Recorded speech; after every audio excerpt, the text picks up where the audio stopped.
Hi guys! Magluto tayo ulit ng chicken wings barbecue. Ayan. So, papakita ko sa inyo kung paano ko niluto nito. At mag-intro muna tayo guys.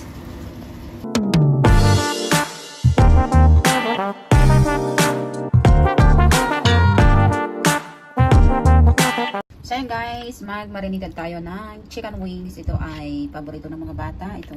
Nilinisan ko na, tinanggal ko yung may ano dito sa dulo, yung kuko. Ano ba yan? So, hugasan na to. So, i-transfer natin dito. Tingnan natin dyan kasi marinated na natin. Ito ay 1 kilo. So, alam niyo na kung gusto niyo pag-business nito guys. Ang sarap nito para na kayo kumain sa chicken inasal ang lasa. Ayan. So, marinated na natin. So, maglagay muna ako ng ginger para tanggal lansa. Ayan. Then, nag-option na rin ako. Naglagay din ako ng garlic. Ayan. Lagay tayo ng sugar. Tayo ng 1 tablespoon lang.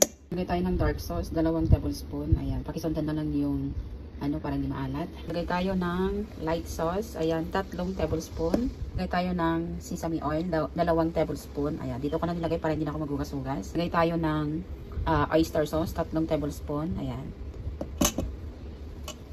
Lagay natin para masarap. Lagay tayo ng black pepper. Ito ay option lang kung gusto nyong nilagyan. So, haluin na natin ng bongga-bongga. Ayan, meron pang oyster sauce doon sa ayan, malinis yung kamay ko. So, halo na natin. So, ganyan lang. So, mas maganda nito guys kung overnight na i-marinated para, alam nyo na, wala asang malasa. Ayan. So, haluin lang natin ng bonggang-bongga. So, pag nahalo na siya guys, ganyan siya. Pero kinakailangan haluin pa natin kasi yung mga sauce dito sa baba niya. Ayan. So, ganyan lang ang paghalo. Okay na to.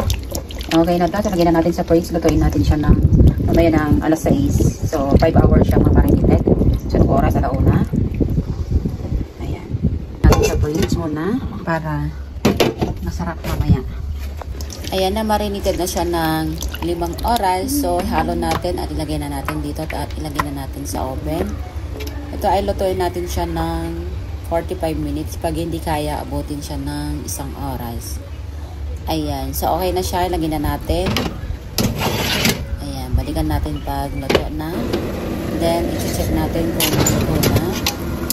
Ayan. Hindi pa siya totally luto. Pero, lutuin pa natin siya ng mga 10 minutes para super malambot at syempre juicy siya at masarap na masarap.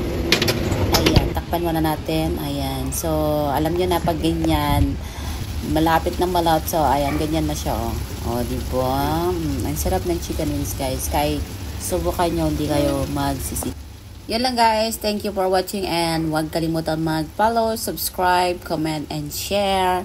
Yan lang, guys. Bye! At kakain na tayo. Bye!